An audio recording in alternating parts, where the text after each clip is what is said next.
All right, let's pursue another aspect of the Cape Town fires. Now, many people in the risk areas have had to evacuate their homes, mostly as a precautionary measure. But this includes members of Parliament in the Ministerial Estate. And I'm joined now by Minister of Public Works, Patricia de Lille. Minister, thank you very much for your time. I just want to start actually with your role as a former mayor of Cape Town. The fires, it's a familiar challenge for the city. How do you rate the way it's all been handled this time round? Well, I can certainly say that Mayor Dan Plato has shown leadership. I've seen him a couple of times visiting the affected areas. Obviously, all the teams of Sandpark and the city and all the working for fire, EPWP workers are all working well together.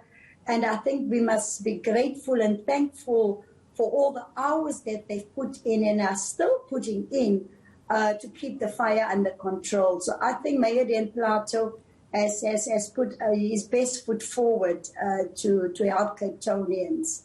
All right, now let me ask you a question that falls under your direct control as Public Works Minister, and that is the homes of, is it ministers and members of Parliament in the Ministerial Estate, which is bordering right on that area where the fires have been of concern. Talk to us about what's happened at the Ministerial Estate. Certainly, Sally, on Sunday, one of the houses of a minister was burned down completely. Another private property belonging to Public Works has also been burned down in that area. Then in Warmer Estate, we had to evacuate 7 ministers and deputy ministers and had to relocate their families away from the threat. South African police has advised us not to bring people back because of the strong winds. And so we are working together with the police and the city to monitor the situation in Cape Town. Are you able to tell us which minister's house burnt down? It is Minister Nessie, the Minister of Labour and Employment. It's his house that burned down. Also in the Grooteskier Estate, Sunday late afternoon, there was also a threat to the house of the Deputy President. But fortunately, the fire was brought under control because the wind also changed direction. But some of the ministers are up in Pretoria, so we had to assist with at least removing some of their personal things. We started a WhatsApp group this morning to keep everybody informed. But for now, the ministers' houses have been evacuated. And once things are better, we will assist them to move back to Warmer Estate. All right, so they're staying away for now under advice because, of course, the fires, while they seem to be calm for now, we know there's lots of smoulderings, and that high wind, if it picks up, could, of course, reignite fires. Tell us a little bit more about the Minister Thulas Nxesi's home burning down. Is it within the estate, and why did it get the worst of the fires? Do you know? No, it's not exactly in the estate. It's more towards the upper area of not far from UCT, more sort of in the Rondebosch area. And it was an old heritage house that we put a lot of value in.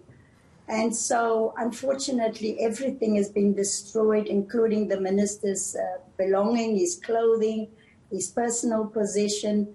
And I've been speaking to the minister all the time to keep him informed about what we are doing to try and help the city and the firefighters to control the blaze in Cape Town.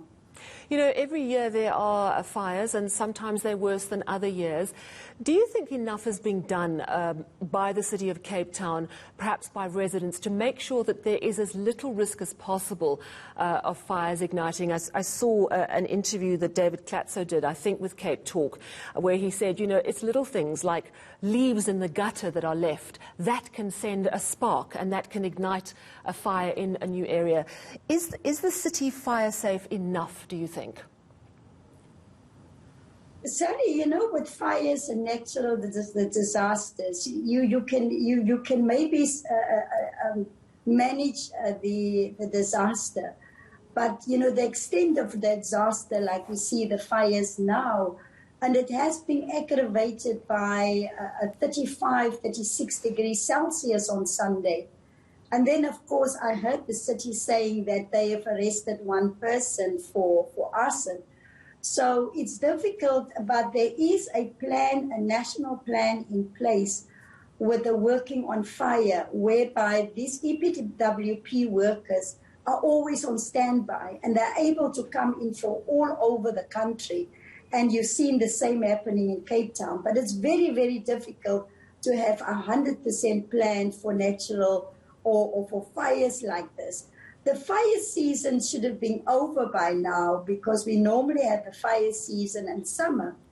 But the temperature of Sunday certainly has contributed to it. And I would like to thank all the firefighters and all the teams that work so hard to contain the fire. And, you know, some of them have been treated for smoke inhalation. So fire is very, very difficult to control or even to plan to control. All right. Well, thank you so much for your time and giving us an update. And that confirmation there from Public Works Minister Patricia de Lille that 7 ministers and deputy ministers had to be evacuated from their homes in and around the Ministerial Estate.